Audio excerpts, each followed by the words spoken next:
Well, howdy there. It's me, God's comic Brad Stine. This is Brad Stine Has Issues, where comedy, Christianity, and conservatism collide in a cacophony of, clarity, folks. What a guest we have today. His name, Brad Brandon, his ministry to Nigeria to help the protect and defend and help the Christians who are being slaughtered. And if you have been watching the news, President Donald Trump has just said that he's going to send troops in there if necessary, if they don't fix this situation and end this genocide now, and do whatever is necessary. And my hope, of course, is to catch these guys, bring them to trial, and if convicted, then they're murderers and treat them as they should be treated. For him to jump in and try to help Christians overseas, yep, I'm grateful. But Brad Brandon, who's going to be our guest today, he's on the ground, been fighting for Nigerian Christians for many years. So you're going to really get some great insight as to what's really happening. What does it really look like over there? Lots to discuss this Monday night. Now, you got to understand something. It's Monday night, November, Wyatt, what date is it? It's the second. It's the 2nd? Yeah. Wait, November 1st was Saturday, right? Wait, this must be it's the 2nd. Okay, so it's Monday, November 2nd. Yeah, it's the 2nd. Yeah, it's the 2nd. Okay, yeah. okay. Well, I couldn't hear you the whole time. Yeah, I know. I was trying to be like a ghost for like the Halloween thing because we kind of missed that. We did miss Halloween. So Do you I was remember? Trying to be, yeah. If you guys are new to Brad Stine Has Issues, and if you are, God is disappointed. But we actually interviewed a ghost. Now, when we first started this podcast, many of you don't know this, but Wyatt never would go on camera. Most of it is because he's painfully shy. He just doesn't want to be seen. Secondly, he's very, very, embarrassed about... The real reason was because, simply put, I never knew how to iron a shirt. That's so it. I couldn't bear the humiliation of wrinkles on live TV in front of tens of people. And yet tonight you've decided to just dive in full steam ahead. Wrinkles be danged. I'm bringing them on. And so there you sit with your wrinkly shirt. Well, okay. You see, the thing is, I had the shirt. I'm like, man, this thing is terrible. I need to find something to fix it. Yeah. I know we have an iron. So I'm like, oh, that's it. That's what I'll do. Mm-hmm. We don't have an ironing board that I could find within a timely manner. Well, we do. And of course, as you all know, there's no other possible place that you can put a shirt on to iron it. Yeah. So I decided, well, I guess I'm living with this now. Yeah. So for a guy that's traveled for over 30 years and have been in 1,000 or more hotel rooms and has learned to iron on an ironing board or a little mini midget ironing board, sometimes they have, or just a towel on a table, you make do as a bachelor and as someone who finds wrinkles to be off-putting. And so I really admire your fact that you had two choices: find a way to iron, or in this case, just look sloppy and slovenly, because I don't think anybody can more prove that they're a bachelor without a woman in his life than a guy that dresses with a shirt like that. So Wyatt, God bless you. You are all in. You're letting everybody know I ain't looking for some dame that's going to look at me and see I have some self-respect. Well, so anybody that jumps in with you now, she is a catch, because... Well, actually, it was more, I was trying to present myself as, help me, I'm desperate. Yes. Will iron shirt for girlfriend. So it's like a worm. It's like a little hook, a bait on your hook. Yeah, exactly. Somebody please come find me and help fishing. me. Okay. Well, reeling something in. Well, we're all wrinkles. praying. That's what I caught. We are all praying for your success. Speaking of praying, I do that a lot, Wyatt. I pray because, it was in a movie. I think it was called I forgot the name of it, but it was about C.S. Lewis and his wife of just for a few years. She ended up getting cancer and dying, and he married her very late in life. Her name was Joy but Gresham, but they they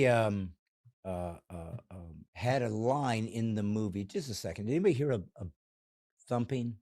Yeah, that's probably the podcast ghost that still haunts the studio to this day. Well, whoever's doing a thump, almost like the sound of a foot hitting against a red. Excuse me, ghosts don't have feet. Okay, but whoever's doing that should stop immediately, because people are going to be frightened that they hear bumps in the night. I mean, nobody expects ghosts in November. That's right. So they must be, what would you call them? Lazy ghosts? Would you call them? No. You're thinking of lazy bones, but that's only for skeletons. That's not, what is it when you put things off all the time? Procrastinate? Yes. Could it be a procrastinating? No. It's a ghost. It's procrastinate. Oh, procrastinate. Okay. Yeah. Well, anyways, here's what I was trying to get at, if I could. There was a beautiful line in this movie where he talked about prayer. C.S. Lewis is talking about prayer. And he talked about praying to God even when it doesn't make sense, even when you don't feel like God's there, even when you don't feel like he's here, and even when it doesn't feel like he's answering. But one thing he said is, prayer doesn't change God, it changes me. And so the beautiful thing about prayer is it changes you. It provides you this sense that God is there. He is attainable. You do communicate. It is obviously different than me communicating with you, looking at your hideous unironed shirt and still engaging with you. So that's that can be challenging, but God is invisible. He's transcendent. He is spirit. God is. His shirt could be wrinkly for all we know. We'll never find out. We'll never know. We'll never perfect, know. Yeah. And, and if it was, he could just say, in our world, wrinkles are in. Well, he invented the iron, so clearly he saw a need for it. He invented wrinkles. Yeah, fair enough. Well, he needed wrinkles for the iron. Well, he could, if he wanted the iron people to stay in business.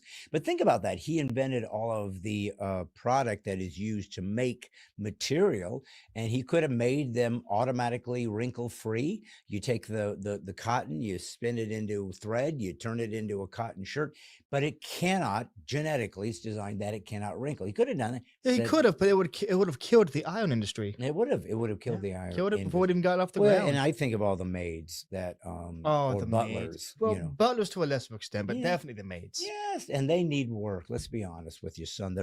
It's a dying art, the maid. And I don't know if you know that. And think about all the hotel rooms that wouldn't have an ironing board in their closets. So once again, we're dealing with the butterfly effect, clearly in real time. But I wanted to talk about something that I have to grapple with. I wanted you get your guys' thoughts, if you're listening, if you're watching, if you're writing on the thread that so many of our fans seem to do regularly, and some come later and add to it. But if you're writing on the thread, first off, make sure it's wrinkle-free. Well, it'd be God's material. Yeah. Make sure but threads are what wrinkle, right? That's right. Yeah, well, here's the deal. I have to say something that I'm grappling with, and I'm going to do it very honestly, because one thing about Brad Stine Has Issues is I believe in being vulnerable. I believe in being a truth teller. I believe in really also kind of exposing my own walk and my own journey for God, because it's very difficult. Serving God is really super hard. He doesn't make it easy. I wish he did, White. I wish he just said, come to Christ and then just kick back and I'll take it from here. It'd be like a rickshaw ride through life, with a Filipino man, at the front. But God isn't apparently a Filipino man that I'm aware of. He could be, and he could be in a wrinkled shirt. This is something we'll find out only when we get to heaven. Yeah, he's invisible. So it's literally just a shot in the dark. That's what we're getting at. But here's what isn't a shot in the dark. So the last, let's see, this would have been Sunday. So it would have been last night and the night before that, Saturday and Sunday night. I did something, folks. I did something that I have not done in, I can't even tell you how many years, but it's been a lot of years. 10, maybe more, maybe 15 years, maybe longer. But in that range is my guess. And what is it? You might be thinking, oh my gosh, is it going to be some incredible sin that he's about to repent from in front of us, and we'll pray for him and lay hands on him, or just abandon me? That's another thing the church does sometimes, cancel me. But no, what I did in the last 2 days was something I haven't done in years. I actually watched a full and complete baseball game. So if you are fans of Brad Stine Has Issues, and if you're not, the Lord said he's sending boils and locusts, and not necessarily in that order, but boiled locusts. He might. I mean, wouldn't that be more efficient? It would be. Have you ever eaten boiled crawfish or crawdads? I don't know about crawfish. I have. But other seafoods. I've eaten them in New Orleans, and it is magnificent. So yeah, I'm not anti-boiled something if it's good and tasty and spicy. But I watched the Dodgers, and here's the deal. I sat on this, maybe on this chair more than likely, in front of this table, if I remember, in this mic when it was much younger and hadn't gone gray. And I was angry. I had watched the Dodgers a couple years ago, I think it is now, have I guess a family night or something. And they let all these different organizations come on the field representing something. And there was this one called the Sisters of Perpetual Mercy or something like that. It was drag queens, men dressed as nuns. And the entire thing is a mockery of Catholicism and Christianity and God. And it's blasphemy, frankly. I was torn. My dad, who, God rest his soul, has been gone for 25 years now, had me on his lap listening to the radio in the 60s, listening to the Rogers, I called them, because I couldn't say Dodgers yet. And he was giving me a team to love and to support. And that was his team, the Dodgers, the Brooklyn Dodgers initially, and then they became the Los Angeles Dodgers. Then I passed that on, my love of the Dodgers, to my brothers and my dad. And we all loved the Dodgers, and we watched them, and we suffered when they lost, and we were, just ecstatic when they won.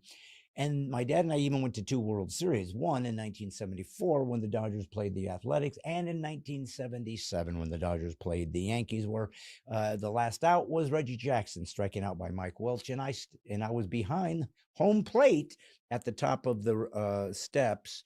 We're working our way to get to the parking lot to get out of there. It's L.A. But we stopped, and I watched him strike out Jackson from behind. So, I had those experiences with my dad. And then I did the beautiful thing, the very, very special thing.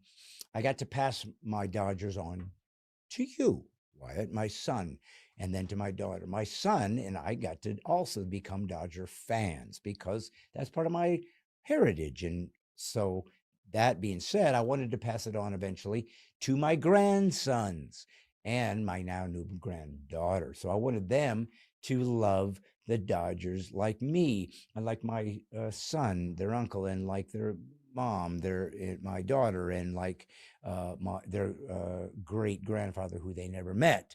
So it wasn't easy to rip that shirt off and throw it, but I felt like somewhere I have to make stands in my life. Part of the Militia of the Mind, which is you can get shirts, Militia of the Mind, if you want to join us. It's just basically another way of saying renew your mind. That's what the Bible says to do. To think godly thoughts after him. How does he see the world? How does he want us to engage ourselves in specific things about the world and the culture we're involved in that are God-breathed, that are holy, that are sacred, that come from the Christian ethic, because it's true. Christianity is true. It's not a religion. It's the truth. It's the revelation of reality. It is the completion of the Torah. It is the completion of the Old Testament. There's never been a book like it that said the guy's coming, Messiah, going to be amazing. Here comes Jesus. He's the guy. And then he dies and rises from the dead. No other religion has the hymn. Nobody has the story. All verified, all viewed, all seen. It's true. It's real. You want to know God? You just find Jesus and he'll show you, because he is the God man. So this is a big deal. And it was such a big deal that I realized I had to take a stand. I thought, if you're going to blaspheme my faith, you're not the team I thought you were. And it's always bothered me anyways, that sports teams would take on any kind of political position, because your job is to entertain everybody.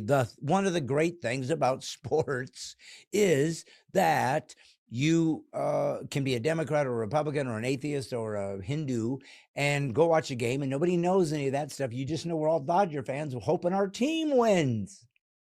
And so it literally is the very thing that the progressives try to force and coerce: unity and inclusion. It happens naturally when you find a team to root for together. And the other stuff you can talk about later, about the way you see the world, how you live it. But right now, we're all one, rooting for our team. So inclusiveness has always been sports. Plus, baseball, Wyatt, has got to be the most unique sport of all, is because the shapes and sizes that comes in baseball. Like in basketball, you pretty much have to be tall. Football, you've got to be big if you're a lineman or whatever. You got to be tall, strong, heavy, fast. Baseball, you can be fat. One of the most iconic of all players, Babe Ruth, was fat. You can be of any color. You can be short. Freddie Patek, I remember him growing up. None of you guys are going to remember him. I think he was 5'6" or 5'5", shorter than me, which is hard to do unless you have a growth delay syndrome and your glands aren't producing growth hormone. It's hard to be shorter than me. I'm 5'6". So, but Freddie Patek was the shortstop for the Royals, and I remember him. So you can be that. You can be super tall. You can be left-handed, right-handed. You can be slow, and yet bald, old.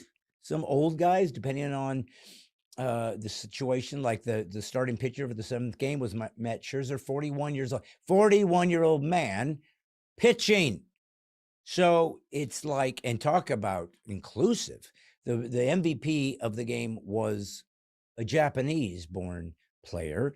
There was a bunch of Hispanic players, white players, and Jewish players. I mean, everything is being represented in baseball. Well, that being said, I stumbled upon the team, and they were going to go to Game 6, and I just felt like I'll just give it a peek. I don't know why. I felt like ethically I couldn't. And here's why. I still have not watched an NFL game since the Black Lives Matters protest and then kneeling. Haven't watched it for 5 or 6 years. I'll probably never watch them again.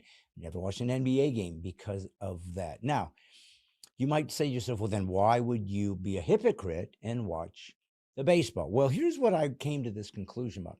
What bothered me is what my team that I had supported had done to insult my faith.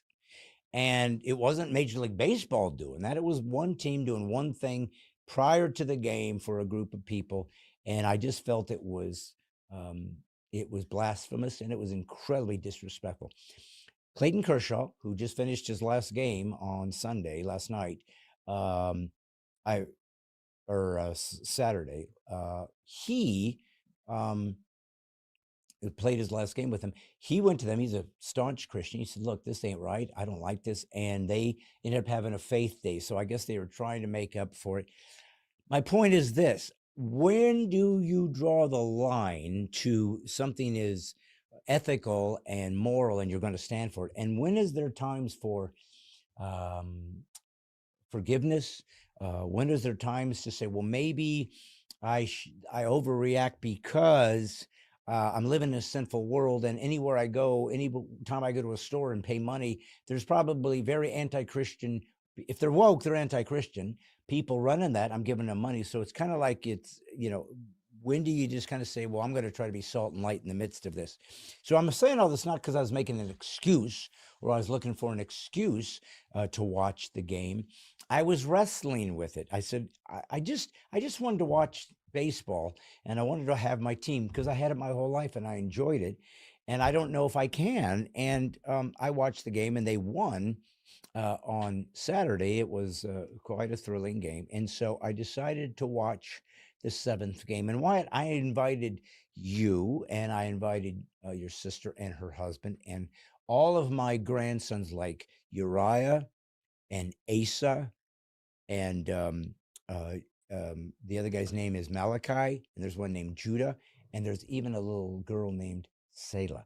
They all watch together, and my daughter, I mentioned her, yes, and we watched the game, and it was a great game. It was unbelievable that the Dodgers came out of the blue, came from behind, and won the game. So it was so exciting, son, to be excited again, to be able to watch something I just grew up with. I wanted to be a baseball player. I played in high school. I started shortstop in high school. I was good.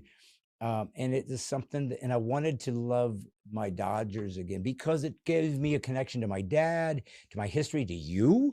And the game was amazing. But I guess what I'm trying to say is, I'm going to ask you, Wyatt, because you usually get it wrong. What do you think, it was a compromise on my behalf to go ahead and watch that anyways? Or do you think that it was, there's some nuance that perhaps I'm stumbling upon that should allow me this privilege? Well, I think most things are nuanced to some extent. Okay. Well, that was a nuanced statement. Which just proves it. Oh, yes. So if they did bad things and they did good things, at least in your opinion. Yeah. Well, it's not my opinion that you bring on a blasphemous group of people that mock our faith. That's not a bad thing in my opinion. It's a bad thing. It's called blasphemy. Well, I'm guessing that's a bad thing. Listen, we just had Halloween where they have dead bodies on the people's front lawns as entertainment. So yeah, there are bad images and things that you should and shouldn't support. I don't understand why you grapple with that. I wasn't done with my sentence. Okay, but I'm not sure why. If there were bad things and good things they were doing. Well, you said it in your opinion. Let me finish my sentence before you comment on it. Fascinated how you're going to dig yourself up. For the third time. Yeah. If there are bad things and there are good things they are doing, in your opinion, is that not going to cancel out to some extent? Well, yeah, a bit of a different question when you let me finish it, ain't it? Oh, so you weren't going to say bad in your opinion. You were going to say good or bad in your opinion, and then you were going to ask more? No. And I stopped you there? No.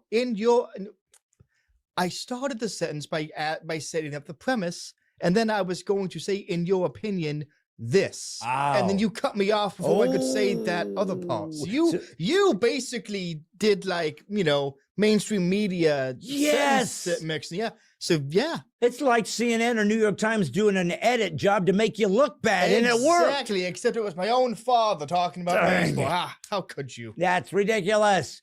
First off, Wyatt, wasn't the game amazing?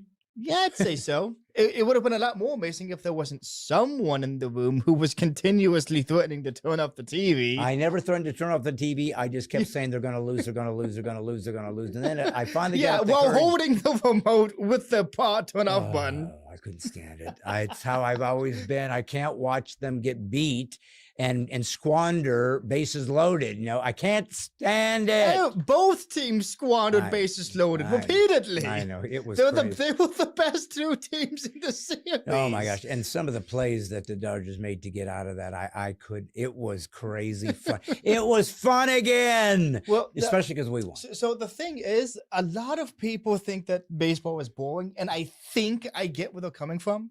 Because if you think of something like football, every player is constantly in motion when a play is happening, right?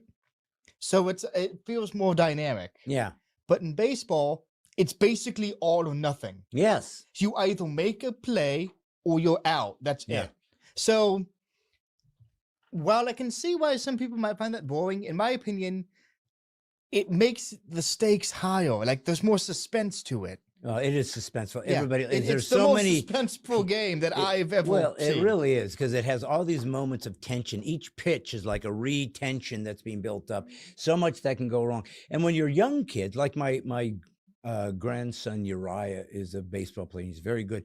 And I watched his team play, and I watched one of the boys on his team while they're getting ready to pitch just turn his back to the whole batter and just looking around. So when they're younger, sometimes they're not focused. They don't realize that this might come to you and you're going to be part of the game. So yeah, it is important that every person in this field is ready for the play. But I'm trying to, I guess, answer your question, which was, would it be in some ways a way to perceive this as you have things that happen that hurt you and you feel is wrong and bad and evil, but then turn around and they have a faith night. So they tried to offer that. Is it possible that they did this, didn't really know what these people were all about, and later kind of go, I just didn't hear them ever apologize. They never came in and said, my bad, that wasn't good. We weren't trying to offend people. We didn't know that that's what these guys were. We just thought they were having fun and it was a goof. And so, I mean, here's what's very important for you guys listening. I'm not looking to make an excuse so I can go watch it again. I always want my faith to drive my behavior. Remember, I still haven't watched the NBA and the NFL. Now you might say, well, then why not watch them? Maybe they've done some good things. But here's what I've said about them from the beginning. When they began to disrespect our flag and let people do that on the field as we're watching, that's when I said, this is so disrespectful and it is so wrong. If, again, a player on his own time wants to say, I don't want to live in America, I don't want to honor the national anthem, whatever, I give him full reign. That's free speech. But on the field, you should be neutral because people from all walks of life are there. And had the NFL said, you know what, we shouldn't have gotten political. We see how insulting it was to many others, even though others thought this was a wonderful thing that they did. Others said it was very, very disrespectful, especially in military. So give $1 billion, NFL, they got it. Give $1 billion to the military, veterans who are in need. Apologize, say we're not going to do any more political things, and we learned our lesson. And then I would say, okay, I'll watch. As a Christian, I have to forgive. That's part of the beauty of it. You got to forgive. You need to forgive. You can't live without forgiveness. Matter of fact, it will make you ill. If you don't forgive, you will be providing yourself the tormentors access to destroy you. If you don't forgive, the Bible literally says that if you don't forgive like your Father forgave you, the tormentors will come and exact every last ounce of what you owe, because God says, even in his own prayer, forgive us our trespasses as we forgive those who trespass against us. So I guess I want to forgive them. Do I forgive somebody that didn't ask for forgiveness? Why? Do I say I'll forgive you even though you don't care, you didn't notice, you didn't ever own up to it? Again, I promise you, I'm not looking for an excuse. I just kind of am trying to be balanced and understand that maybe, just like in incarceration, there's a time when you've served time, and now we're going to let you start over and try again. And they haven't had anything like that on there since. So now, again, you could say, well, do the same thing with the NFL and NBA. They got rid of BLM on their end zones. They got rid of end racism. They kind of removed all the wokey stuff and the DEI stuff. So you could say, well, then aren't you going to give them a chance? And the answer is, I don't know, because I've never a huge fan anyway, so it was a lot easier to abandon them. But I'd love to hear your comments below. What do you think? Do you think I should? Have you ever took a stand? Did any of you have the courage to not go re-engage the NFL so they could just go ahead and mock our country, make billions, and you keep paying them all the money they want because they know you don't give a crap, because bread and circuses are definitely more important to Americans, and certainly Christian Americans, than standing for something that might cost you something. So yeah, sometimes that might even mean not watching the sport. I hadn't watched the Dodgers. I don't know how long, guys, 5 or 6 years. They went through a couple World Series since then. Last year, I did not watch a game. They won the World Series. Never saw it. Didn't care. I was disgusted. And I think they'd been in some since then that I had missed or even that they lost. So that's where I am. That's where I'm sitting. That's what happened. And I would love to hear your thoughts and your comments. But, you know, Wyatt, today is a very special guest. His name is Brad Brandon. And as I told you guys in the intro, you know, President Trump, I think it was yesterday, I think, or the day before, had basically tweeted out that I expect the Nigerian president to end this immediately, this butchering of these Christians. And if not, we'll do it. And I love that. I want to defend my people. I pray for the persecuted church and always have for a long, long time. So, and I pray for God to intervene and that the nations will intervene and help our brothers and sisters. So here's a president that perhaps is going to do that. And I'm all in. I'm all for it. But, you know, it's very complicated out there, guys, because when I think of what happens to most believers around the world, I think to myself, God, why don't you intervene? Why aren't you fixing it? Now, of course, God uses humans to intervene sometimes, and we'll have humans go in and feed the poor. He doesn't do it. He doesn't make manna from out of heaven. He did that once, worked well, but now you have to create a food bank. You have to have a soup kitchen. You have to have clean beds. You have to have a place for the homeless as the church to show and live Christ-like and sacrifice for the sake of someone who cannot tend to themselves. So that really is, you know, what I'm so grateful that this man has been going to Nigeria for years, trying to protect those brothers and sisters, trying to give them ways to defend themselves. And that's the other thing, you know, are you allowed to arm yourselves and shoot back? You'd think, why wouldn't you do that? Because in America, of course you think that way, because we have a Second Amendment and access to guns. So that's one of the questions I asked him. I asked him about, you know, what would compel somebody to defend themselves? Why isn't the government protecting them? So it's really topical what's happening right now. And I'm so grateful I got to just interview him, especially with this brand new perspective from the president of the United States that he wants to get in there and protect these Nigerian Christians by all and any means necessary. And obviously, we hope that sovereign government and country of Nigeria will do it themselves. They will round up these people who they have access to and have seen videos of, and they will try them fairly. And if they are convicted of murder, they will be sentenced to whatever they do in Nigeria to those who murder. So I just wanted you guys to see this. I wanted you guys to find out what's going on in Nigeria. I want you to be able to help and give. I wanted you to be able to understand, especially if we politically move forward as a nation, to go in and try to maybe send troops. I don't even know how you do that, frankly. It sounds like you invaded a country. I don't know how you pull it off. But I wanted you to see what's at stake. I've said to you guys for a long time, you were not called to be a Christian. You're called to be a disciple.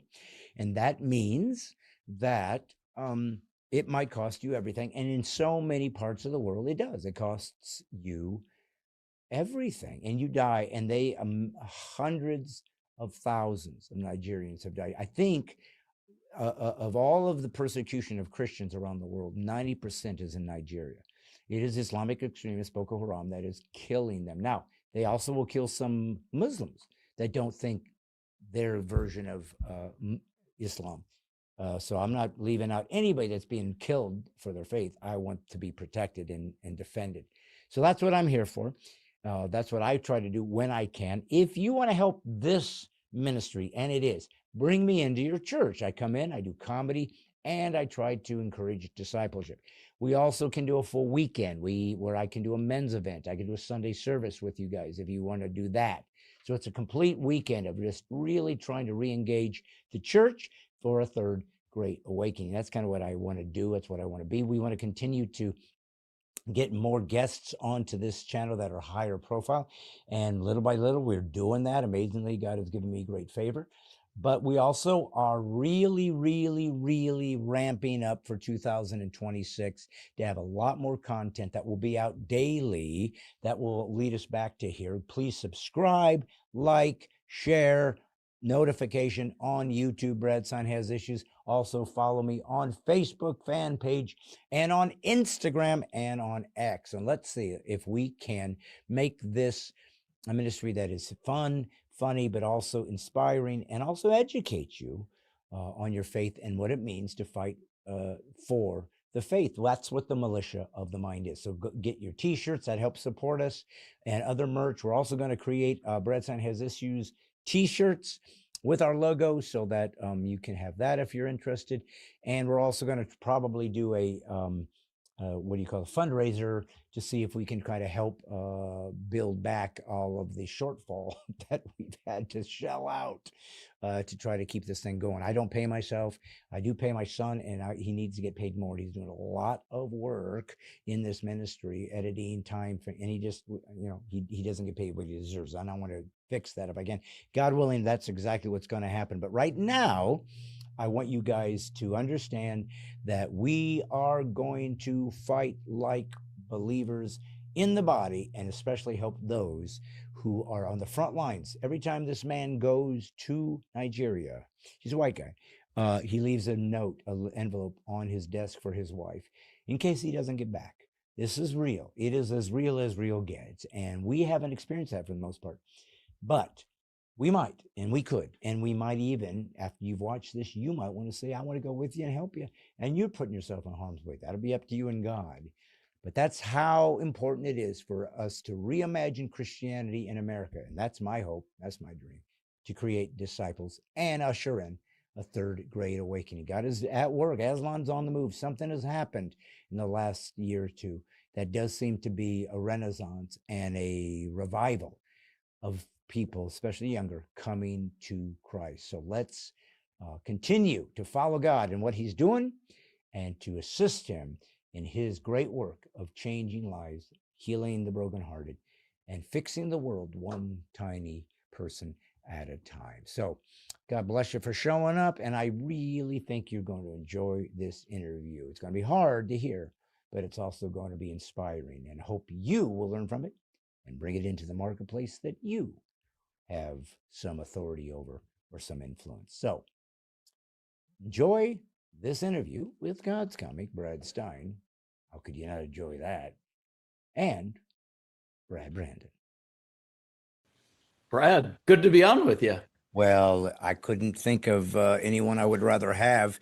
Full disclosure, I have wrestled with the persecuted church and the ramifications of it for many years. Now, I suppose any Christian would. But what has happened to me is that I struggled with it because, and the only way I could assess it is it has to be from my Western perspective. It has to come from my American perspective, that this felt like an aberration. It feels like this is some kind of demonic attack, which it is, that is kind of out of the blue, and it needs to be addressed and extinguished so we can move on to our regular lives where you're just a Christian and everything's happy-go-lucky. But that's not the case in most of Christianity around the world. And boy, nobody would have a more bird's eye view of that than you, because you formed this across Nigeria, which is by far, folks, let me just give you a couple stats, one of the most challenging nations on earth for Christians. In 2022, 5,068 people were killed. This is in 22, so maybe they have new stats coming up here recently. But 5,068 Christians were killed in Nigeria. 55,000 Christians we know of were killed worldwide. 90% of them were in Nigeria. Let me see. I might even need my glasses here because I am old. Uh, okay, 1,000 people were killed in the first 100 days in 2023 in Nigeria, and 3.6 million are now displaced. 3.6 million Christian brothers and sisters have to live in camps and tents, and who knows what they've had to try to put together to help these folks have a way to survive. And from since 2002 till today, 62,000 Christians have died in one little country called Nigeria. And clearly, this was something on your heart. I don't know when you started or if this is something that you began to observe and thought I have to jump in. But let's start with that. What kind of brought your attention to Nigeria in general and just this whole ministry that you realized had to be launched because something had to be done? I really, when I first started working in Nigeria, I didn't know what was going on. It was about 10 years ago. It was bad, but it wasn't as bad as it is now. People ask, why did I choose Nigeria? And I always say, Nigeria chose me. I was a pastor of a church for many years, and I had gotten really comfortable. And with that comfortability comes almost a complacency in my relationship with God. And I realized that I was really nothing more than a CEO of an organization, a church. I wasn't really pastoring, and pastoring had become for me more of a work of the flesh than anything. And I know that that sounds strange because you're a pastor. That's a very spiritual job, you would think. But really, it became about what I could do in my own power and my own strength. And I started to cry out to God and say, God, I am not satisfied in my relationship with you. And if this is all there is to this Christianity thing, I'm just going to go play golf on Sundays. And he answered my cries in a really unique way for me. He got my attention. He brought about discomfort into my life. And I wish I could tell all your listeners who are believers that we respond to being comfortable. We dive in deep spiritually when we're comfortable. But that's just not how it is. Human nature doesn't work that way. So God put me in the hospital for over a month in the ICU. And it was through that process that God took away all my power, all my strength. I couldn't do anything on my own. And I realized that I needed God in a way that I had never realized it before. And it was through that really, I guess you'd call it an epiphany, an awakening. I heard the voice of God for the first time, not in an audible way, but he spoke to my spirit. The way Paul says his spirit bears witness with my spirit that I'm a child of God, whereby I cry, Abba, Father. And that was the first time. I'd been pastoring for 20 years. That was the first time I ever had that kind of experience where I felt God speaking to me while I was in the hospital. I came out of that experience completely transformed, totally different. I'm sure I scared a lot of people because I was so radically changed. I read the Bible different, I prayed different, I preached different. And it was really through that turn of events that God led me to Abuja, Nigeria. He called me to go there. I bought a one-way ticket to Abuja, Nigeria, and said, okay, God, you told me to come here. Here I am. And through turn of events, I ended up in a Muslim village. And that was the start of our organization across Nigeria about 10 years ago. You know, I've discovered this in my own life, and so what you're saying doesn't sound that um, revelatory, frankly, because it seems like anyone who really kind of has a mission, a calling that's very specific, is prepared for that with a dark night of the soul. It's kind of like God really kind of pulls the rug out from under you. Whatever you were comfortable with, whatever got you this far in your faith, he said, "Oh, no, no, no, no, no. Right. No, not enough. No, no, no, no, no, no." And that's one of the things that I've learned. And you just said it and kind of confirmed it. Is we want to be comfortable. Who doesn't? and it seems like that's what the world teaches you is, be happy, find yourself, find what works for you, be comfortable. Well, here's one thing I know about if you're comfortable. If you're comfortable, it's because you're not moving. Mhm. And thus you are not really accomplishing anything other than indulging your own flesh and your own desires, which, by the way, there's nothing wrong with taking a break or having a vacation. But Right. when the Lord created Eden, prior to the fall, where he started the whole launch the human race, he created every possible mineral and organisms and animals and trees, and really created them their life, their biosphere. He never made a hammock. Hmm. He said, okay, now that I'm with you and you're in perfect communion with me, and you don't even know the difference between good and evil, frankly, and so I'm going to set that over there so that if you choose to disobey me, at least we know that we're in a true relationship. But if you don't, you're going to have this perfected thing. But then he still said, now go forth and procreate, go forth and take dominion, go forth and do some stuff. Even in perfection, we had to work. That was part of the deal. You're going to partner with me. I'm not doing this for you. So it's an interesting that God was very much about getting in a legitimate tactile partnership with him where you had things to do too. Yeah. And so, when you said what you said, and I had my own version of that dark night of the soul. Everybody's looks different, Yeah, right? it does. Because Yeah, but we're all different and it takes different things to get our attention. it does seem though like Pastor that it does seem like that's the crucible. It's the formula. It's the initiation into moving into the season you were called to all along. It's kind of like we couldn't see it, and he said, all right, here we go. Now you want to see what's going on? Let me strip away everything that made you feel safe and comfortable, and then see if you're still interested.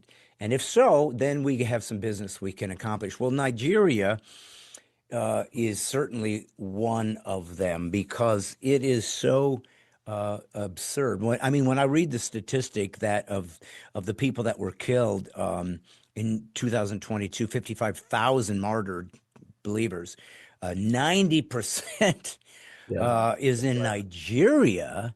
It's like, what the heck is going on with Nigeria? So let's first sort of prod the elephant in the room. Who's killing these people? Who's killing our people? Yeah, it is as bad as you say, and the numbers are getting worse. Already this year, I think we were 222 days into 2025, and there were 7,000 Christians that were killed already this year. So those are accurate numbers that you're giving. Who's doing the killing? It's very complicated. A lot of people will just put a label on it and say radical Islam is doing it. That's true. By and large, that's true. But there's a lot of socioeconomic issues. There's a lot of ethnic issues that go into that. So I'll break it down and say this way. There is radical Islam all throughout northern Nigeria is what we're talking about. Most of the issues are coming out of northern Nigeria. Southern Nigeria is probably about 90% Christian. There's a church on every corner. And it's like the South here in the United States. All of a sudden, you pass Abuja and get to northern Nigeria, and then it turns into about 95% Muslim. And in northern Nigeria, there's two major terrorist groups that control most of that region. One is Boko Haram, and Boko Haram basically means anything Western is forbidden. That's a play on a Hausa phrase. I speak Hausa. That's the language of Muslims in northern Nigeria. And so it's Boko Haram who wants death to anything Western. And then there's also ISWA, which is the Islamic State of West Africa. That's like the ISIS of West Africa. So there's a lot of fractional groups in there and other smaller terrorist groups, but by and large they're all run, though that whole region is run by one of those two groups. Those are your typical jihadi Muslims who are going in and they are just wiping out Christians wherever they go. The other part to that are the Fulani Muslims. Fulani is like an ethnic group in northern Nigeria. I liken them, they're very similar to the Native Americans here. They even look different than Nigerians. And the Fulani Muslims, they are responsible for killing thousands of Christians every year as well. Now, the issues of why they're killing Christians are a little different. The Fulani Muslims are herders. They herd cattle, and the Christians in northern Nigeria are predominantly farmers. So when you listen to the mainstream media talk about this issue, they're going to say, "Oh, the herders had another fight with the farmers." Well, that's kind of their way of saying Muslims versus Christians. So the issue that goes along with that is that's not so much about like a jihad war against Christians. It has more to do with them running out of good grazing ground for their cattle. And especially in the dry season, they are desperately looking for ground where their cattle can feed. Those cows wander onto the farm fields of the farmers, and then all of a sudden they start eating and destroying the crops, and the farmers run out and chase the cattle off. And what happens is the Fulani retaliate, and then before you know it, you have 250 Christians killed in one community. Wow. So clearly, there is some pragmatic reasons why they are fighting, and it's not unusual. Tribal warfare, which sounds like I'm sort of being specific because it's Africa, but it's like in the Wild West, the sheep herders and cowboys, and they're trying to run Very the similar. cattle. So it's the Yes, same. So it it's is. not like it's some oddly unique thing that each one needs a particular resource that they feel like the other one has access to, and it costs them, and they're going to fight for their territory, so to speak. But I think that what I'm really grateful you're on for, because I want to get some insight since you've been boots on the ground about understanding the big picture. I don't know how familiar, if at all, you are with me and my life and my comedy that turned into a ministry. It was not what I intended on my life becoming, but unfortunately, I made the decision to follow Christ where he sent me. And sometimes it's like, oh, I wasn't expecting that, but nevertheless, here I am. But I say that because I feel like one of the things that my life has been as a comic, we treasure words and we treasure truth and reality because that's what makes our skill set, our performance art interesting because we're talking about things everybody is experiences. It's the human condition, right? And we laugh about, oh yeah, I've seen that, I've thought of that. But the thing that kind of set me apart, and I ended up with the name God's Comic, which was given to me which was given to me by the New Yorker magazine. I didn't give myself that. Was I think trying to say the hard things, the true things, not sugarcoat it, not try to make it palatable, not try to make it digestible. What is true? Because that's sacred. And the belief system that I committed to is that Jesus Christ is truth. He is immutable truth. He's the standard from which all truth derives. Thus, whatever is given to me in the Word of God, which is the revelation of reality, I am, I am committed to speaking those truths because it's kind of what we're all here for as believers is to try to help people get back to the truth if they're off course. Okay, so that being said, and again, if you're somewhat familiar with what I do, one of the philosophies, political narratives, anyways, that I began to fight against 25 or more years ago was political correctness because it's Marxism. It has a political undergirding that most people didn't know about. They just thought it was some new way of being polite to each other, which was basically a counterfeit for saying, no, we get to just squash ideas we disagree with and claim it's virtuous. But that being said, I think I want a true believer like you who's really been there and watched firsthand the horrors and so forth of some of this situation. I want to be careful that my emotions don't dictate my perspective. Because I got to be honest with you, my emotions, my perspective is I'm really tired of these Muslims butchering my people all over the world and everybody running cover for them. Well, you know, they're really a peaceful religion because most of them don't go out and butcher people. Well, it isn't a peaceful religion. It's a religion that allows you to kill people that aren't. Matter of fact, if you are a Muslim and you convert, you're allowed to kill them. No other religion does that. That's right. You're if you are caught in homosexuality, you can be killed. Now, people could point to the Old Testament and say, "Well, hey, couldn't you stone this and that?" But we have that as as something that was part of what God had created for the legal ramifications of Israel, as He was creating a particular group, and said, "Here's what will be expected of you guys." And some of that, of course, has evolved into Christianity and the way we try to navigate the hierarchy of government and social contracts and so forth and so on. But so I'm not saying that there isn't some hard things in our faith too, but you don't see Christians throwing homosexuals off of buildings. That's You don't. right. And it's happening today. And you don't see these things. And Boko Haram is clearly a terrorist group. I don't know what else you'd call it. If you are genociding people, it doesn't get worse. So, apologies for maybe that word salad, but it's me kind of trying to navigate the fact that of all these Christians that are killed worldwide, I think it would be fair to say the majority of those deaths are coming from Muslims. Hmm. So I'm trying to understand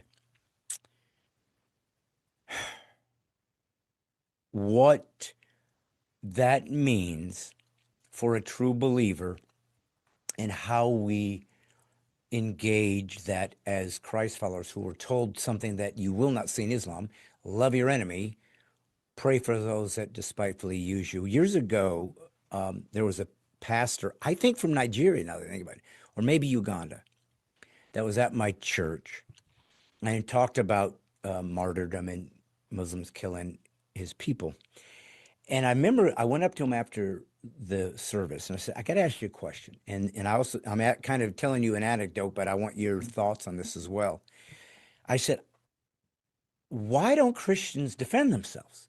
Why don't you get guns and prepare? And if somebody tries to come in and wipe out your village, you defend yourself, which, by the way, is biblically condoned. Yeah. You're allowed to defend yourself from evil and from bodily harm.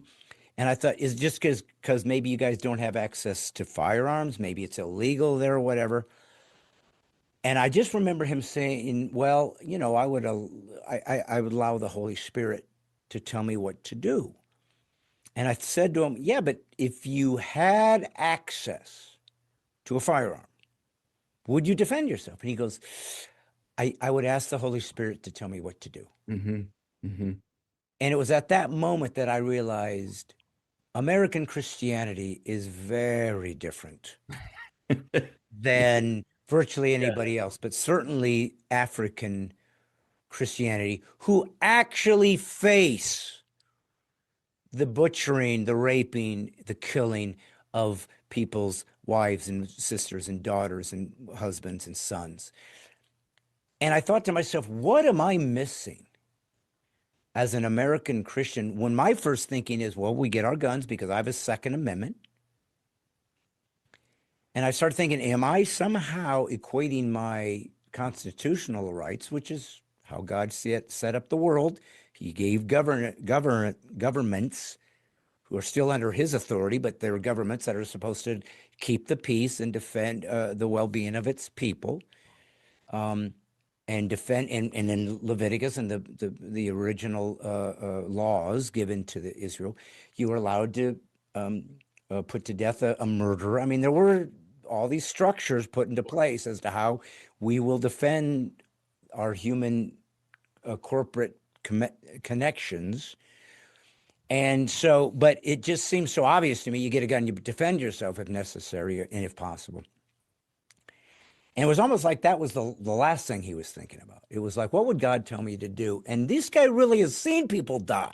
So he's not reading a book about it. Yes. Yeah. Okay, so again, long setup, but I hope you understand that a lot of this is coming from my own grief and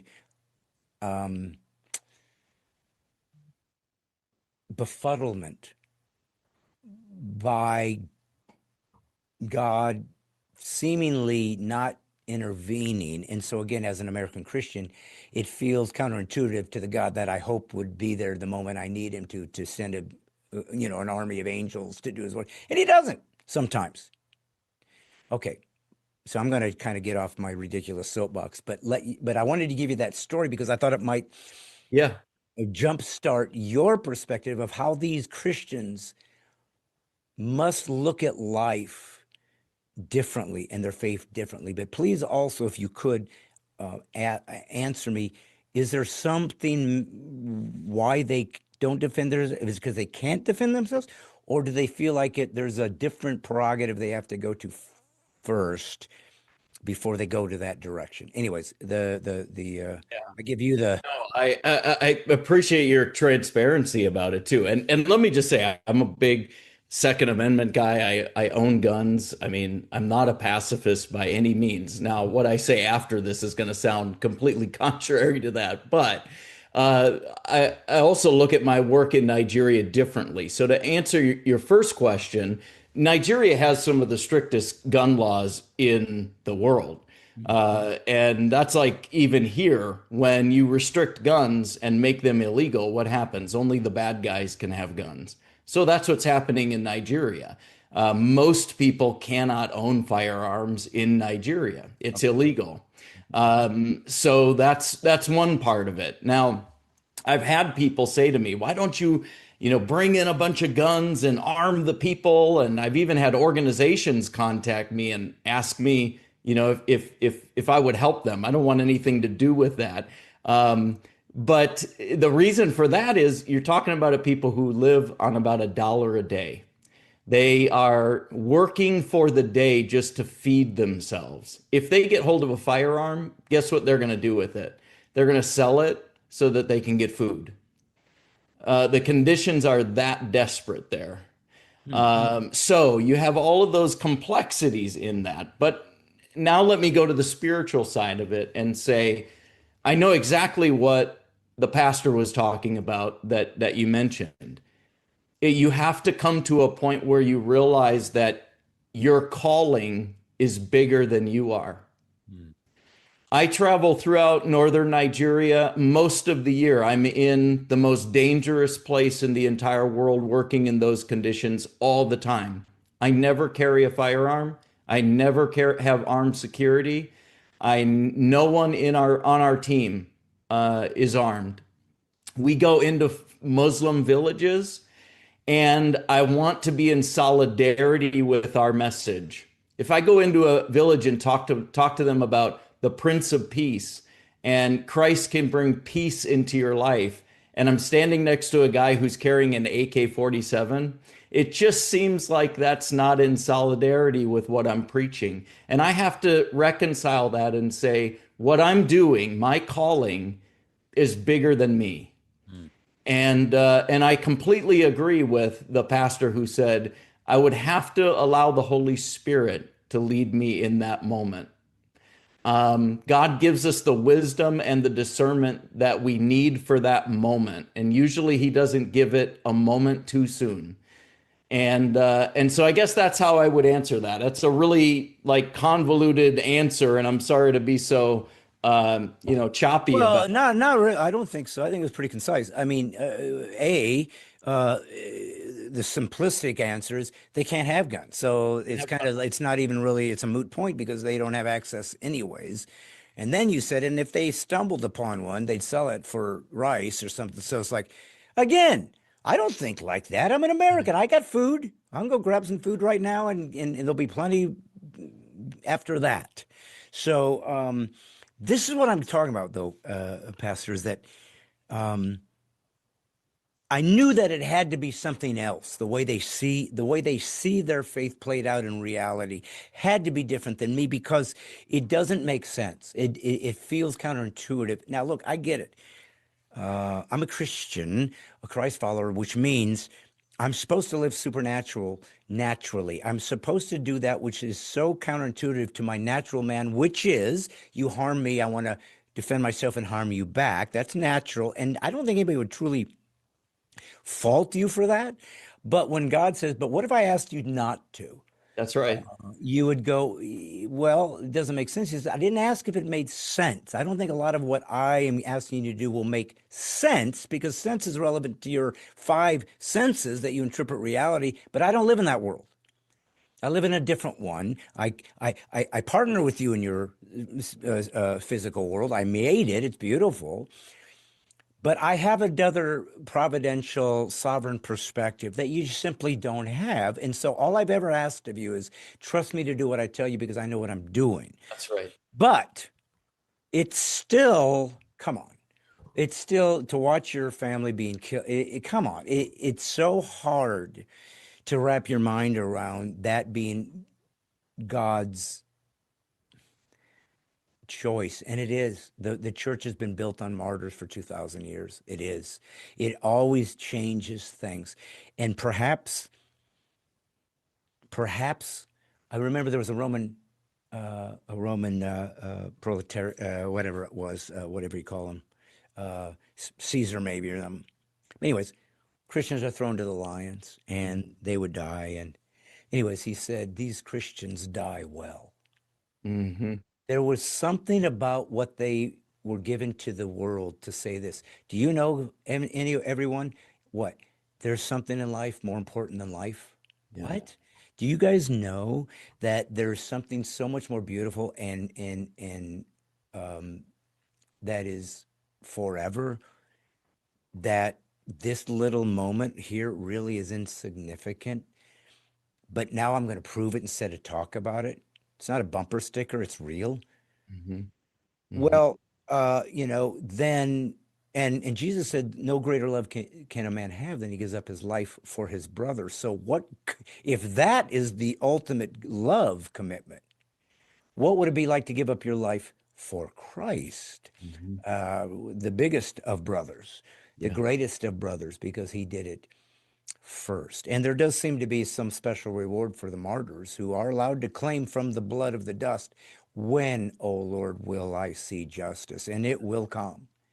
That's right. But in the meantime, as a human, I'm going, this sucks and I don't like it and I don't want it to be happening and I want to fix it. And that's what we're moving on to now. So, people that are listening to you and I talk right now or are watching, we don't have to sell them on this is an important issue to help or get them to want to partner with you guys, whether it's financially or in assist in whatever way they choose. And again, go to acrossnigeria.org, folks, if you want to see what he's up to and perhaps participate some way or the other. But let's find that out. If this God that you and I believe in is worth this much, then let's find out what he's told you to do by the Holy Spirit to begin to try to make inroads and an impact in trying to put an end to this or fix it or I don't even know what you do. So let's just let you take it. What do you do in Nigeria to try to find answers to this dilemma? Let me just quick go back to what you were talking about earlier, and it has to do with the will of God. My calling is a blip in God's will. He's called me to fill a space to further his will, to glorify his name. I'm Mhm. not guaranteed what that space looks like, how long it is, how popular it is. That's not my call to make. That's his call to make. If my space is 10 years or 40 years or 60 years or 90 years, it's all up to him. And I'm just called to fill that space in God's will. And so that's what I'm doing. That's what I mean when I say my calling is bigger than me. It's bigger than my life. It's more important than what I want. It's more important than my comfort or discomfort. It's about God's glory. And so God has called me to right now, it's the most dangerous place in the world to be a Christian. And he's called me to fill that space in his will. I don't know what that looks like. I don't know how long that will last. I don't know if something will happen to me or if I'll continue to do this until I'm 90 years old. And I hope that I do. Yeah. Or something could happen and my life could end the next time I go there. I'm never guaranteed when I come back. Every time I leave to go back to Nigeria, I leave a letter on my desk for my wife because I don't know if I'll ever see her again. But what we do is so important and so impactful, not only for the kingdom, but also just for the region in Nigeria. One of the things that we do, we have basically two focus in our organization. One is that we help the persecuted Christians who are there. And how do you do that? We start churches, we start communities. They're just churches. They're mostly underground churches in northern Nigeria, but we give them a place of community. You mentioned it earlier. Northern Nigeria is controlled by Sharia law. Under Sharia law, it is illegal to leave Islam and become a Christian. So when you do, that is a crime. That's a blasphemy law, and it's a crime punishable by death, meaning that your family can legally kill you or they can hire somebody to kill you. So what we end up doing is getting people who've converted to Christianity, left Islam and came to Christ, been born again, and we help them to escape those situations that are threatening their life. One of them is we give them a place of community. But if it's really serious, we'll go in there and extract them out of those situations, and we'll bring them to a refugee facility that we have in northern Nigeria, where we, at any given time, we house 60 to 80 people in our refugee facility. We help them to restart their life. They literally come to us with the clothes on their back. They have lost everything. Because the government, if you're a Muslim and you convert to Christianity, the government can go in, they can seize your property, they can freeze your bank accounts, they can even take your children. We had one woman who came, one of our pastors led her to Christ. She was a Muslim woman. Pastor led her to Christ. She was pregnant. Her husband found out about it, locked her in a room in their house until she had the baby. When she gave birth to the baby, they immediately took the baby from her womb and took the child away. She's never seen her baby, never touched her baby. She's never held her baby. And they were going to kill her. She escaped. We went in and rescued her out of that situation, brought her to our refugee facility. They come to us with nothing. So we take about a year to help them restart their life. We train them in a skill trade like auto mechanics or carpentry or tailoring. We give them a plot of land where they can grow a garden. We give them cooking utensils, cooking ware, mattresses, blankets. We just help them to restart their life. They stay with us for about a year while we disciple them. What's equally important to us is that we are helping people grow in their faith. So we're not just trying to, help their felt needs, but we're trying to help their spiritual needs as well. So after about a year, we will relocate them to a safer part of the country or even outside of the country. So we're constantly in a process of moving people out of our refugee facility and new people in our refugee facility. We are way over capacity right now, and doesn't look like that's going to end anytime soon. So we're trying to get people stabilized, get them moved out. Usually what we do is move them to a church in southern Nigeria and then give them that sense of community in a different part of the country. So that's how we help persecuted Christians. We'll bring in medical aid. We'll bring in clean water systems. There's communities of Christians in northern Nigeria that they can't go to the market and buy food because they won't sell to them because they're Christian. They can't even get a well drilled to get clean water because no one will come out and drill a well for them because they're Christians. They can't go to the hospital. They can't send their kids to school. They live in isolated communities way out in the bush, and they are barely surviving in those conditions. So we go in there and we find those communities and we help them as best that we can. So that's the number one focus of Across Nigeria is helping persecuted Christians. And as you mentioned the numbers earlier, there are over 3 million Christians that are displaced because of the instability that's caused by Boko Haram and ISWA. Mm. Where's the world? What do you mean?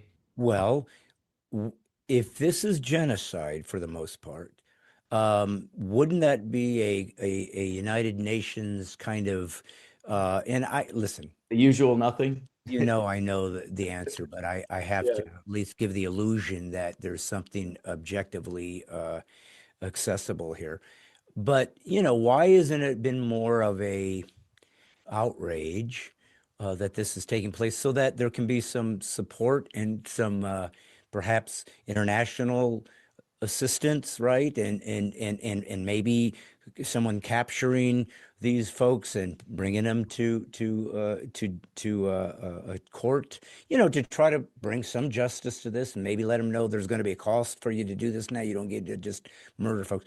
So, again, I guess it's kind of a rhetorical question, but I just feel like I might as well pretend Sure. that there's an answer that is is makes sense. So, but why isn't there been more of a world outcry? I guess is what I'm getting at. I think largely because most of it's not being reported, hasn't been. I often tell people I've been crying from the mountaintops about this genocide for the last 10 years. Mm. And even the American church, conservative media here in the United States just has never been interested. All the while, thousands of Christians are dying, 30 every day so far this year. Um, so I think that the media is not covering it. There's a huge cover up in Nigeria when Christians are killed. 250 Christians were just killed a few months ago in a place called Yalawata. I was there. They were killed in one night. Their houses were lit on fire. Men stood outside their houses and shot them as they ran out to escape the fire. You didn't hear anything about it on the news. Nobody reported it. Nobody talked about it.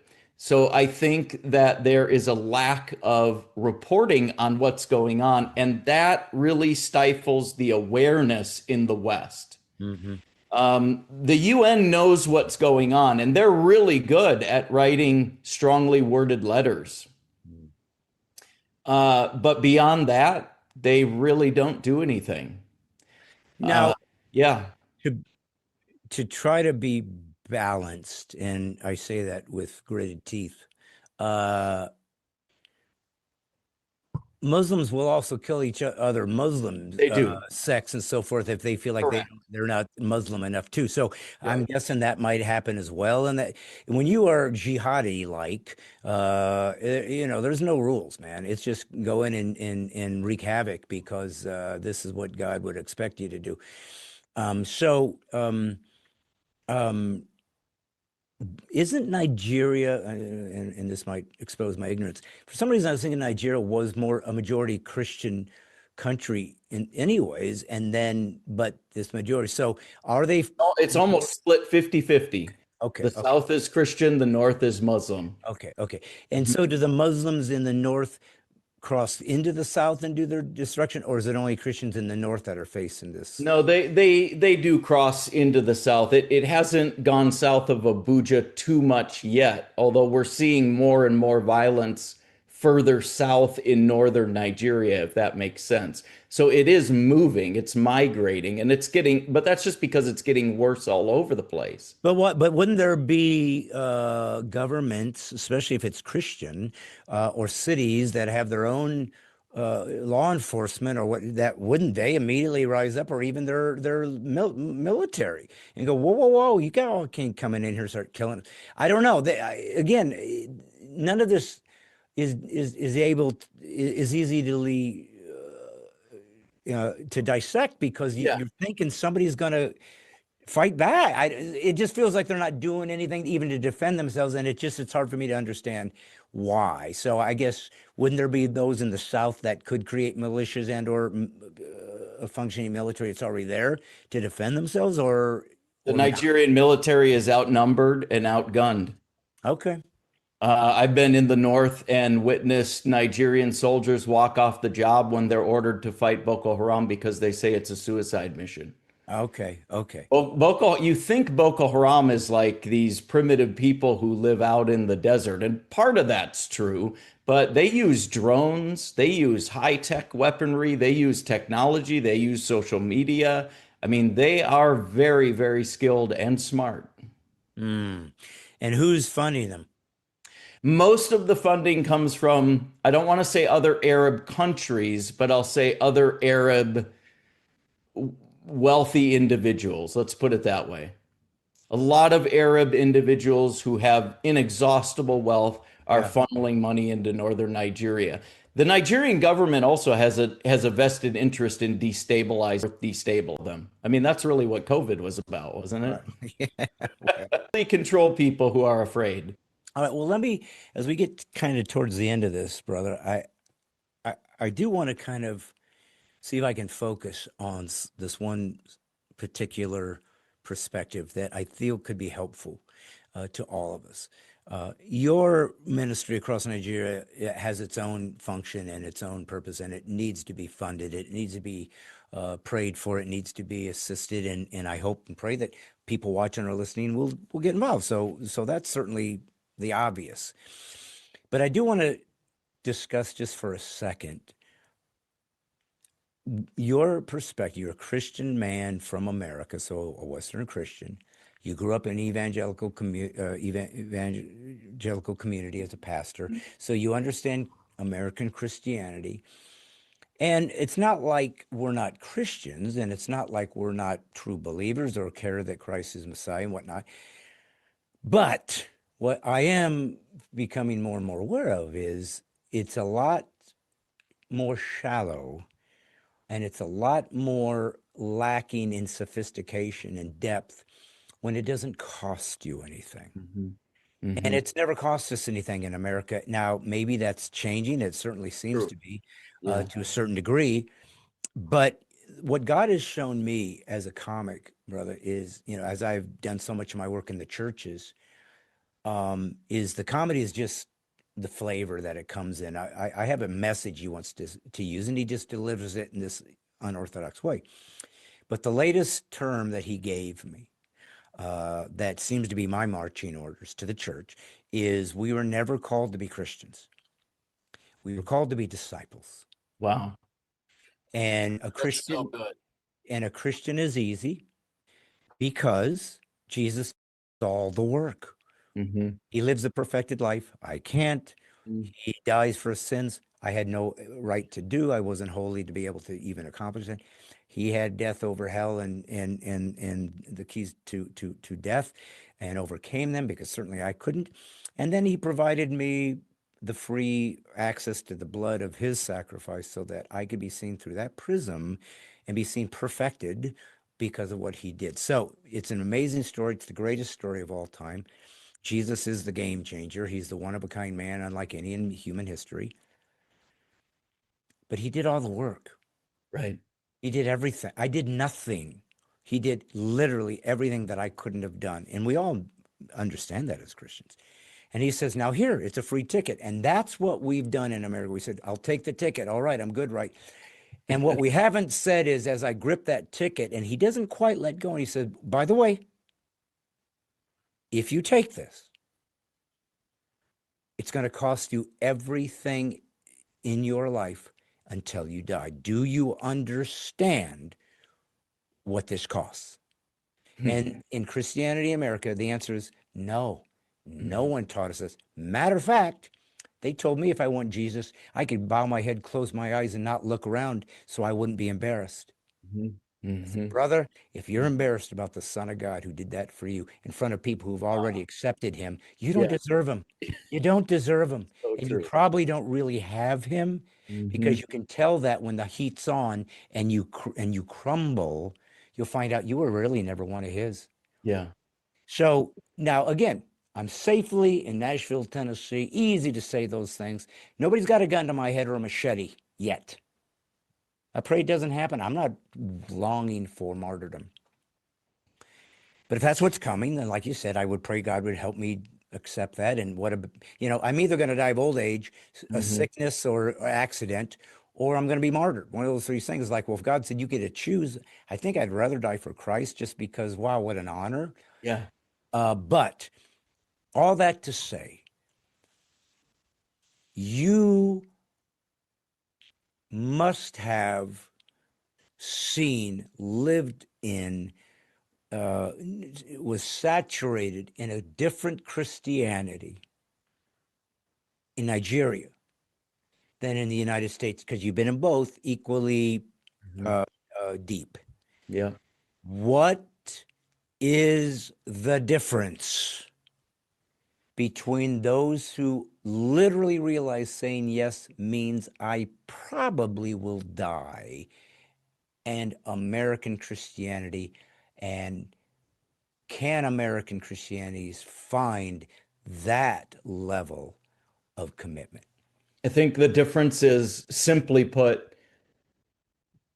when you're in those situations, it teaches you that you are not the most important thing. Mm.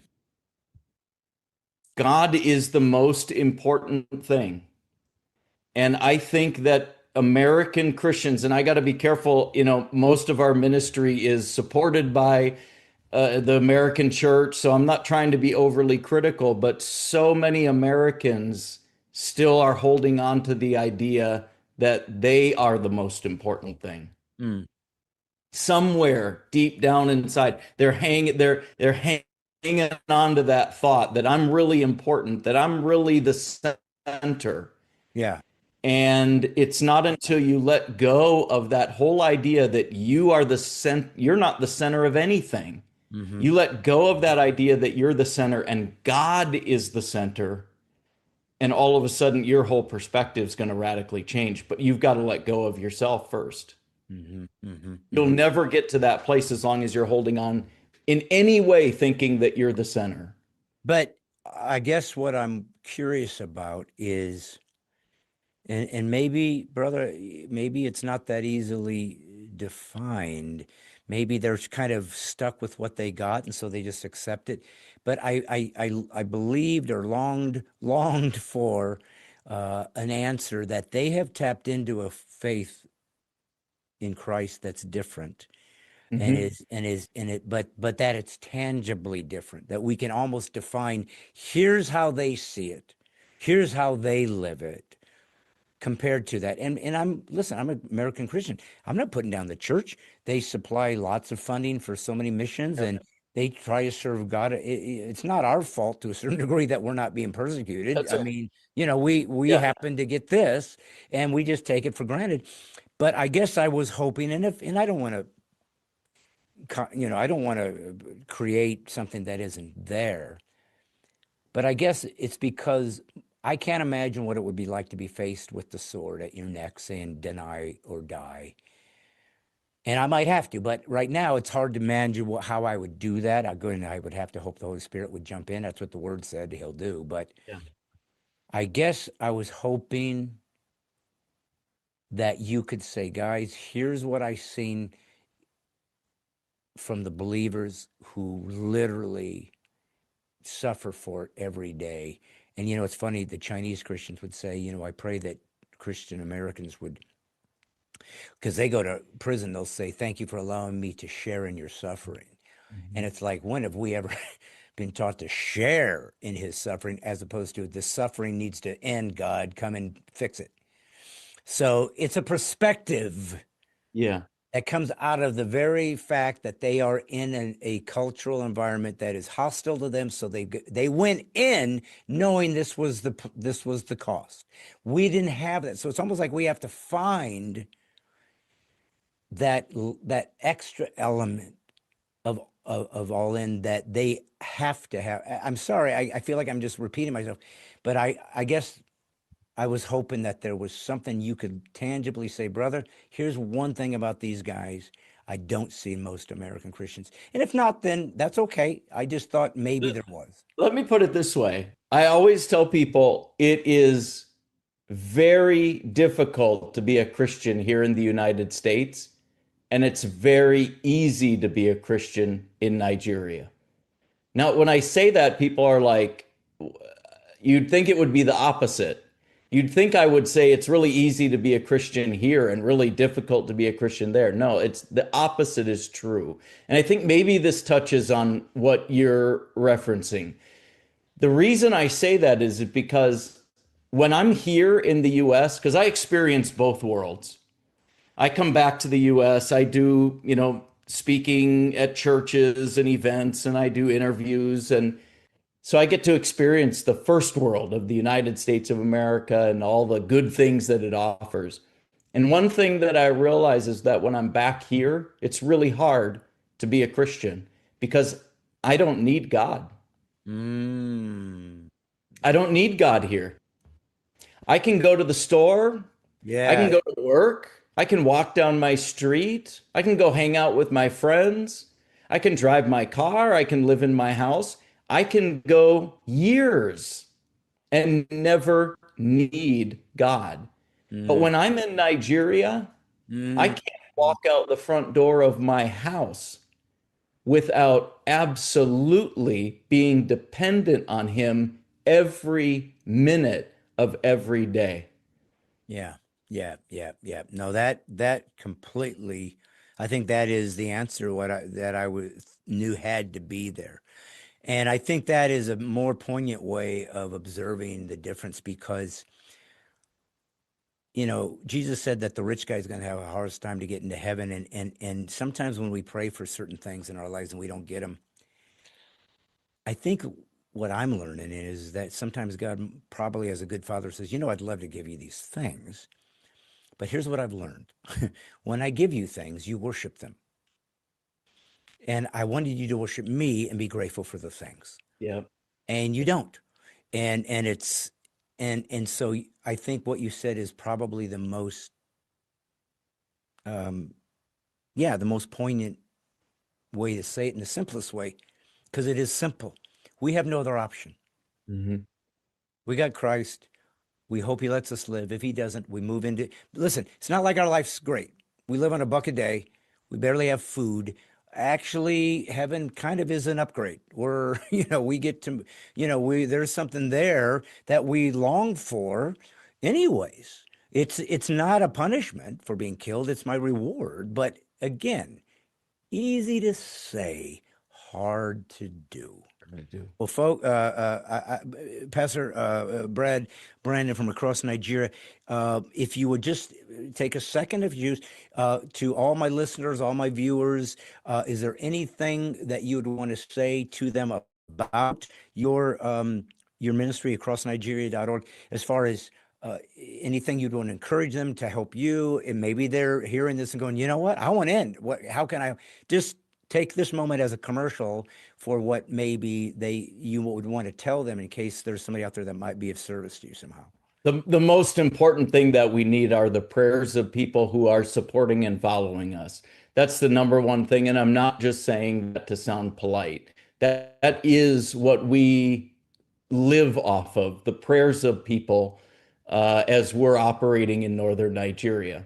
I tell people I see their prayers answered every single day when I'm there. The best way that they can stay up to date praying for us is going to our website, and that's acrossnigeria.org. And on there, they can sign up for our weekly email updates. We send out weekly email updates that give people what to pray for our ministry, what's going on, what God is doing, all of those things. And that keeps them in the prayer loop. And that's the most important thing. Secondary to that is, as you mentioned before, the whole world runs on finances, and so does our ministry. There's a give button on the front page of our website. And if God leads anyone to give to our ministry, we will put it to use on the field in northern Nigeria, reaching Muslims and helping the persecuted. So, yeah, you guys are actually witnessing to Muslims as well, I guess. We are. Yeah. I was thinking a bit more about defending the Christian, but you're saying, well, we have another mission as well that's equally important. So, We believe in sharing the love of Christ. God calls the fruit of the Spirit fruit because fruit is the reproductive organ of a plant. If you cut wow. open an apple, inside there's seeds, and it's how the plant reproduces itself. So as we go bearing the fruit of the Spirit, we reproduce faith in the lives of people around us, and those are the Muslims that are around us. Well, you know what? God bless you. I have heard stories in Muslim countries of Muslims coming to Christ miraculously, Yes. dreams and things. I don't know Dreams. if you've Yes. experienced that, but something Yes. God is afoot. Aslan is on the move. He's up to something. I don't know. I have this sense, and maybe every Christian always has, but that he's kind of wrapping things up. That the world is. Eventually he's got to say, "I'm Seems done. that way. I'm done. I'm done." The end. And so it feels like that in some ways, that certainly in a way that couldn't have happened before, because everything that's in place that could possibly create a one world government is here. It hasn't always been, it is now. It is You, now. so it's all there. All the pieces of the puzzle are there, and you're doing the hard work, brother. You're putting your money where your mouth is, and we want to talk about it, and we want to give you a check, and we want to pray about it, but Thank boy, you. don't give me a turn. Don't give me a turn. I just want to let guys like you go out. Well, whatever. There will be some listening to this that might say, I'll jump in with him. And I know that Duke White said he's going on a trip with you. So there are people that are part of my ministry and so forth that are partnering with you. And he's the one that set us up. So I'm very grateful for that. Very grateful. Somebody's out there on the front lines helping fellow believers, and That's right. hope that we can continue that. And perhaps we'll have you on again sometime when you have any new interesting developments. But folks, remember, as a Christ follower, you are supposed to be a disciple, which means you have to be disciplined, which means you have to do things you don't want to do. And if you're not truly one of his, because it should cost you something. And not because he's punishing you, it's because it's teaching you how to not need or demand or find comfort in stuff, but find comfort in the presence of God. And the stuff kind of just comes along with it when you no longer Yeah. worship it, folks. This is Brad Brandon. Please pray for acrossnigeria.org. Please go on there right now. Please give them a lot of money. If you're rich, go give them $10,000 right now. If you're poor, go give them 10. Either one will work. It spends well. And folks, I'm just a comic, but I'm kind of doing what I'm supposed to do, right? I'm trying to tell God's story in my unique way. And so I'm grateful I have a chance to let people know who's out there and what they're up to, so we can pray and help. So, folks, remember, if they ever say you're being politically incorrect, I always say thank you for the compliment. It means you are not, in fact, one who is led by some self appointed elite, but you, in fact, are a true follower who follows the power and the word of God over anybody else. We don't bow to the state, we bow to Christ alone. And again, folks, I'm just doing what I'm supposed to do, which is putting the woke back to sleep. See you next week. The end. We did it. Brad, thank you. Yeah, man. I appreciate your wonderful ministry, like I said, and what you're up to. So I hope this can help you guys somehow. And uh, if we want to collaborate, we'll put out little segments on Instagram or whatever. Yeah, So if you guys can collaborate and help so that it goes through your absolutely. database. So Yep. would we send an invite to your email maybe, or? Yeah, send it to my email and I'll take that and I'll put it on my social media too. So, Yeah, yep, okay. Yeah, so absolutely. it'll probably be a few weeks before this airs, just because I have a few people already in front. Unless something happens that's very important, like if something goes crazy in Nigeria where you really need some serious help, let me know and I will just bump you up. Okay. But other than that, it'll be a few weeks and then Okay. we'll be out there. But anyways, God bless you, brother. It's Thank great to you. meet you, and maybe we'll run into each other in face to face someday. And if not, I'll see you on the other side. I hope we run into each other. Thanks, Brad. Amen. Thanks, buddy. Okay. Yep.